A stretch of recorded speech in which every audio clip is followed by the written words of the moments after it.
Hello and welcome to another episode of Work 2.0, the podcast. I'm your host, Rachel Wells, and once again, this is Work 2.0 on the road at SXSW London. Like I said with the last episode with Ryan Serhant, not able to actually physically make it on the road as much as I wanted to due to an injury. However, today, sitting across from me is a guest that you've most likely heard of. He is the co-founder of NP Digital. He has been listed by Forbes as one of the top 10 marketers in the world. He's a New York Times bestselling author, and President Barack Obama listed him as one of the top 100 entrepreneurs under the age of 30. And also, the United Nations named him as one of the top 100 entrepreneurs under the age of 35. By now, you probably know who I'm talking about. He is Neil Patel. Welcome, Neil, to the show. Thanks for having me. You're welcome. So today you are at SXSW London, or South by Southwest, talking all things life after the website. Now, this is very intriguing to me because, as you know, I run a media business. I just recently left Forbes as a senior contributor, and we saw the shockwaves in the industry for journalism within media and marketing, where AI search has completely tanked revenue that would come from traditional SEO and Google algorithms and all that. And the journalism industry definitely felt it big time. I experienced the shock myself and I've had to pivot and adapt. So I'm really keen to hear from you, your take on this. You were talking today, like I said, about life after the website. Obviously, for years since Google came out, we've had Google search primarily, and that's the traditional principles of search engine optimization determine who gets visible, who gets seen online, what businesses get to grow. Now we have AI-driven search, right? With LLMs, Perplexity, ChatGPT search, even AI native in Google, which decides who gets surfaced and summarized and trusted. So with that change happening, I want to know from you, who gains power and who loses power in this new economy of search? Yeah, so when you think about this new economy in search, I don't really look at it as a power, right? And I don't worry too much about who gains it and who loses it. And this for a few reasons. So back in the day, if you go back like 15, 20 years ago, I think most people would agree, and you may agree, ChatGPT, Claude, Perplexity, all these companies wouldn't be as big because they probably would have got gobbled up much sooner. But Yeah. in today's world, because of EU regulations and regulations in the Americas, you typically aren't seeing these companies being bought up by each other. But what's funny is they're still owned largely by some of the bigger organizations because they've raised so much money. The money's going to come from the Microsofts, the Googles, the Yeah. Amazons, Nvidias, Metas, etc., because it's just too much capital, right? Hmm. But the way I see it is, as long as you can still generate revenue, it doesn't really matter. And I don't really see one dominant player. Are we becoming more reliant on platforms? Yes, but it's not one platform that we're relying on, because if you go back 5 years ago, we were mainly relying as marketers and business owners on Google and Yeah. Meta, right? Because Meta has Facebook, Instagram, WhatsApp, but those are the main two that we're really relying on. Now you're relying on Google and Meta, and you're still relying on ChatGPT, or you're now relying on ChatGPT.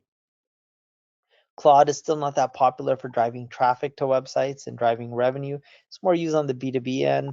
right? Meta AI has more than 1 billion monthly active users, and you're starting to see just more platforms pop up. None of them have really reached the scale of Google and Meta, but A, time will tell, and B, I think you'll have many, many more players in the space. Just there'll be smaller players, but Mm. these smaller players will add up, and maybe over time they garner, more users, and they have a better position in which they're not as small anymore. Mhm. The way I see it is, you being in the publishing space, and I got this question asked to me at South by Southwest. They said, what are people going to do after the website? And I was just like, well, it depends if you're a publisher or not a publisher.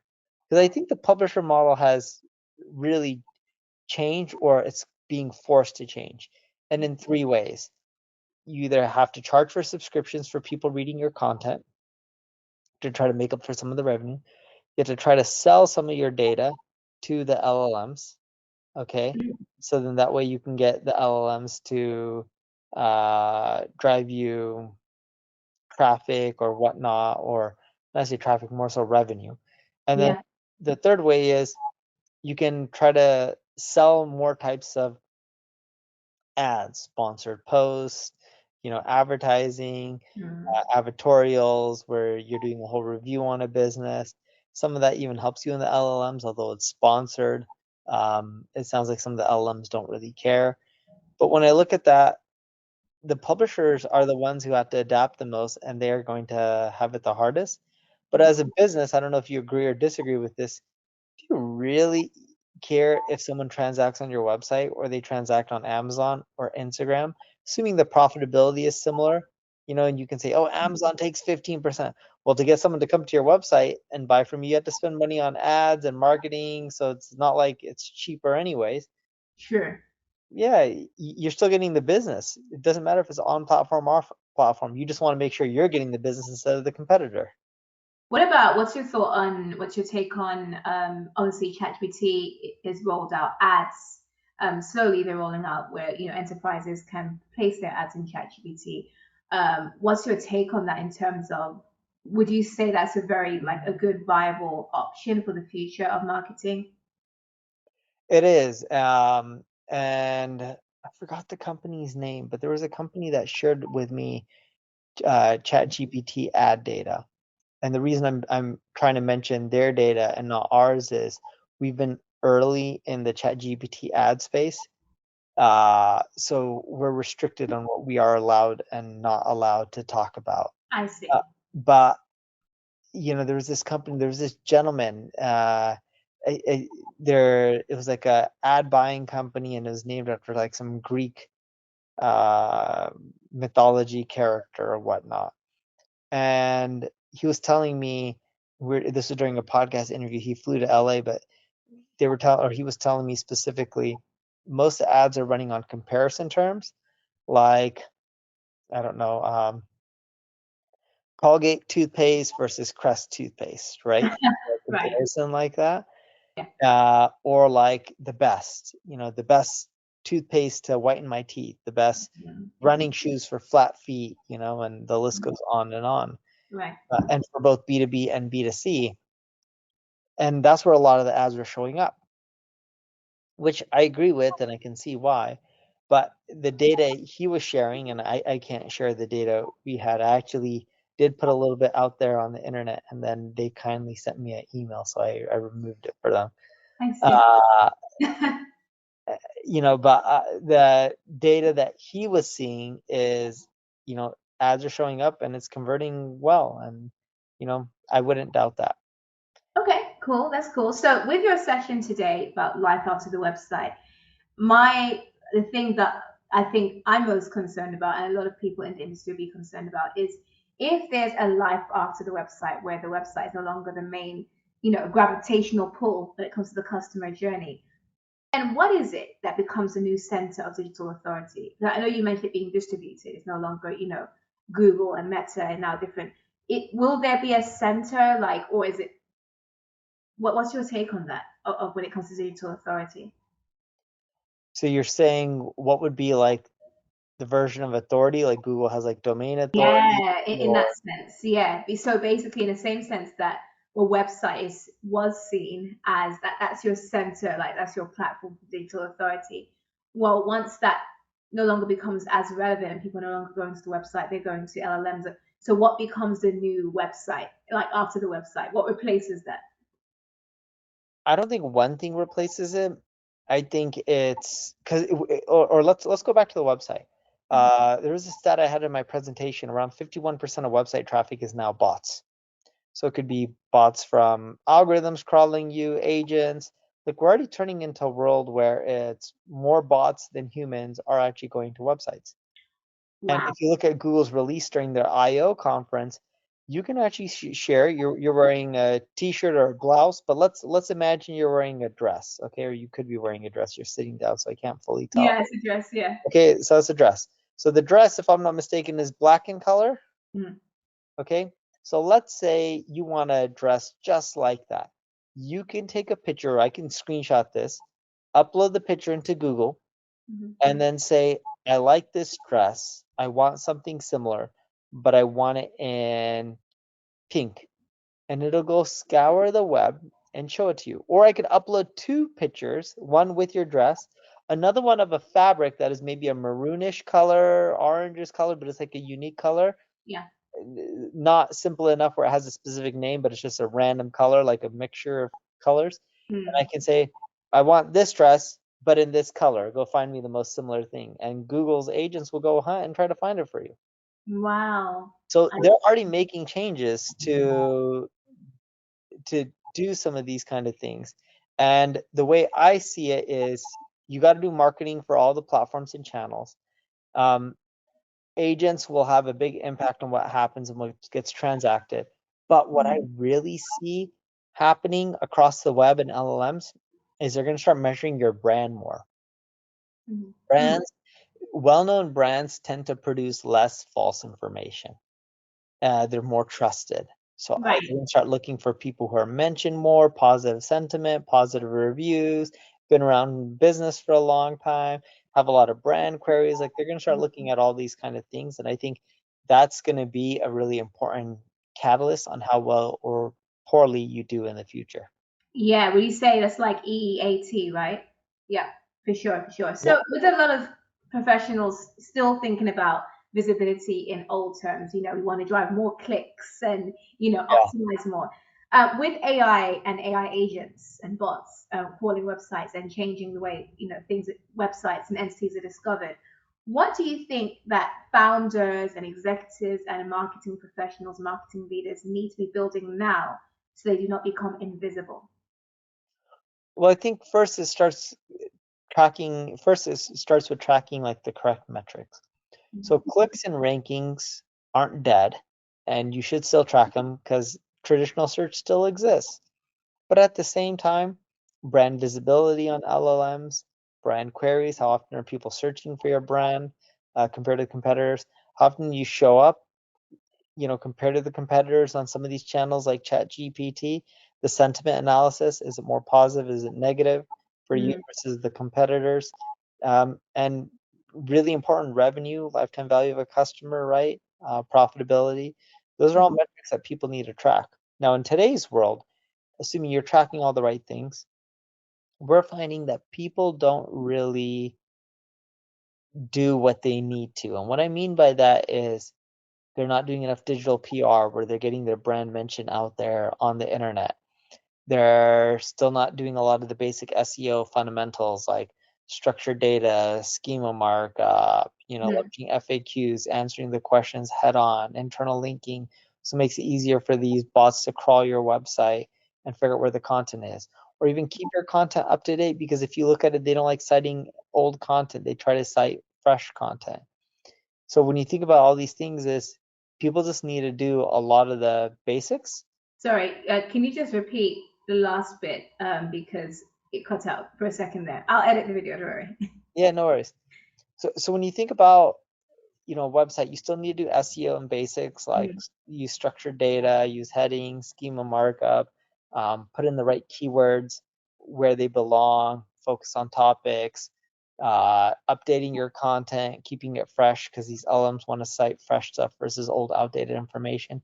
But mm, assuming you do a lot of that stuff and you're pushing hard on the LLM marketing and digital PR and getting your brand mentioned more, you'll be better off. But what we find is companies A don't track the right metrics, and B they look at it before they even start. They asking questions like, "What is my ROI?" For newer channels, it's hard to answer that until you go and you start experimenting and you test. And either you're going to have the ROI or you're not, or your mm, competitors are going to have the ROI or they're not. So the mm. question is who wants to be the first mover? Because there's, a lot of advantage for being the early mover. For sure, for sure. And you mentioned, just going back to what you said about metrics tracking. Do you know, or do you have any proprietary tools where people can check Mhm. if they're mentioned by LLMs, and how sentiment analysis and all of that? What can you Yeah, talk we do it with Ubersuggest. We do it for free. about? Okay, brilliant. So Yeah, people there's can, paid how does it plans work? too, but you can go to ubersuggest.com, put in your URL, create a project, and it'll start tracking everything and your competitors and your sentiment. Oh, fantastic. That's good to know. So, when AI can generate content at scale, obviously we have AI slop, where some people just take the lazy route and they will say, hey, create this blog post, create this article, and then put it out on the internet and hope that that will bring them traffic, right? Um, I want to know from you what separates a brand or a leader, a thought leader, or a person who wants to be cited and trusted and remembered by LLMs and by people from those who just want to add a whole bunch of noise to the internet with AI slop. So you're saying what should people do to ensure that they're Yeah, so a lot of people are putting out like AI slop all the time yeah. and thinking that will bring them more visibility, which obviously we know it won't. So what do people need to be doing instead to really build that credibility and trust? You got to focus on content quality. And the reason they say that is it doesn't mean AI is bad. It doesn't mean AI is um, the best thing ever. I do think the technology is amazing. It's the reality is it's a combination of leveraging AI plus humans, and that's what tends to win.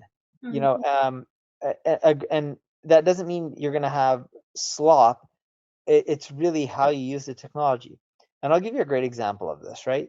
So when you're talking about slop, one thing that has a lot of text-based content is emails, okay? And there's a lot of platforms that leverage emails. So there's this company called HighLevel, okay? And HighLevel put out a report in February 2026, so a few months ago. Mm-hmm. And they were analyzing because with emails you have open rates, you then have click rates, right? Yeah. And you know, the click rates, open rates do matter, but most people when they're sending out an email, they tend to have low click rates. So HighLevel put out stats, okay? And I'll read some of the numbers here. Okay. Click rate for Klaviyo for the month, and this is the data. Uh, competitor data shown is updated on an annual basis and does not reflect data from this month. So that was a little asterisk in the chart. But Klaviyo was 1.3% click rate, HubSpot 2.5% click rate, ConvertKit 2.5%, ActiveCampaign 1.2, MailChimp 0.9%. HighLevel was at 6.36% click-through rate. That's massive. So imagine sending out an email, and when you also look at their open rate, open rate was 41.74%. If you're getting all those people to click, which is high, right? If you look at the closest competitor, it's more than double. Yeah. They have amazing AI technology. Now, their AI technology can help you with a lot of things, whether it's copy, landing pages. But the big thing here is sending an email is sending an email. This is just my personal opinion. I don't think it's hard to get a good open rate no matter what kind of platforms you use. But what they didn't focus on was the open rate, right? They do have a high open rate, but a lot of people have good open rates.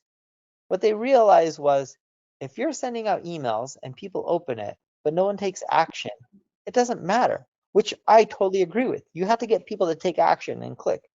For sure. And if you're talking about a click through rate that's more than double your next closest competitor, and you're leveraging AI and technology to help people craft better emails, that's a Mm, great example of using AI to not create slop. Most people use AI to create junk and to just get the job done faster. right. And they don't care about quality. What they did, the HighLevel did, is we're going to help you use AI to save time and create a better output, which shows in the data, right? So just think about it from that perspective. Whether it's content on your website or social media content, there's nothing wrong with using AI.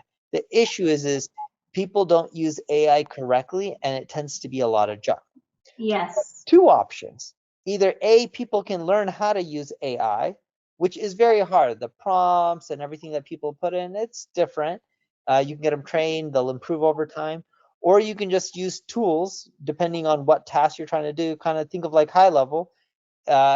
I know they do more than emails, but let's say if it was just emails we're talking about, using a tool that has trained the AI to help you perform better as an individual based on mass quantity of data. Mm-hmm. And I think what's going to end up happening in the future is there's going to be a lot of slop and junk because people don't know how to use the Right. AI in its most efficient manner. You're going to start seeing more companies like HighLevel that say, okay, we specialize in marketing.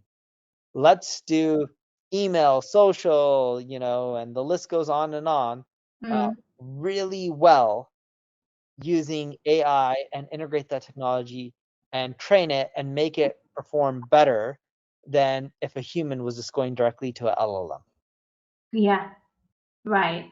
It's kind of what I'm seeing recently in industries where, as opposed to just mass market, like make when like when you go to the store and instead of not the store, like the pharmacy, instead of picking up a tailor-made or custom like prescription, you're just taking something that's off the shelf, right?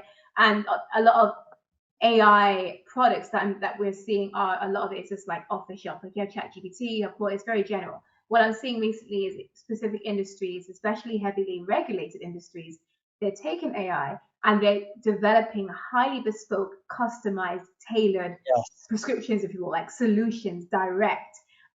When I was at South by Southwest on Monday, the Bird and Bird CEO Christian Barch was talking about using Legora AI, which is legal tech, so AI which is trained by lawyers for the legal industry, which is a whole lot better than a lawyer saying, ChatGPT, help me draft this for a court docket. You know what I mean? So what you're saying is essentially it's a matter of really having people who know how to use AI strategically for their industry, applied AI, not just using it generically, but actually training it, feeding it with the right data based on what they already know, their human judgment, and then applying it strategically so that they can improve their output as opposed to just a bunch of slop. I love that. Exactly. So I think my final question for you would be, in light of that, then, what would you say is like the core skill that marketing professionals and leaders in 2026 and for the next 3 to 5 years are going to need to succeed and thrive in this AI era? The big thing is willing to experiment and test new things. The people who are stuck in their ways, I don't think are just going to do as well. Right. And we just don't see that many companies experimenting and trying new things as much as they should. Like this whole notion of this is what works. Well, just because it worked 10 years ago or 5 years ago doesn't mean that's going to work today in this new landscape that's changing so fast. Exactly, precisely. And what you're saying, again, you kind of echoing what I'm hearing a lot of CEOs and leaders saying that, when I spoke to Coursera CEO a few months ago, he was saying the same thing: agility, adaptability, being open to change, not being stuck in because this has been done this way for X amount of time, this is the way it should be. And what you're saying is we need to be willing to embrace the unknown and being willing to test our assumptions and challenge and not be so risk averse, but open to experimentation, right? Because that's how innovation happens. Well, thank you so much for your time on the show, Neil. And for those of you who are watching it or listening to this podcast, if you have any questions for Neil, do feel free to leave a comment below wherever you've seen it, and I'll be sure to pass it to Neil and his team. Share this episode with a friend or a coworker or your team. Like it and comment and give it a good rating so that we can keep putting this out there to more people. And I will see you next week in next week's episode of Work 2.0, the podcast.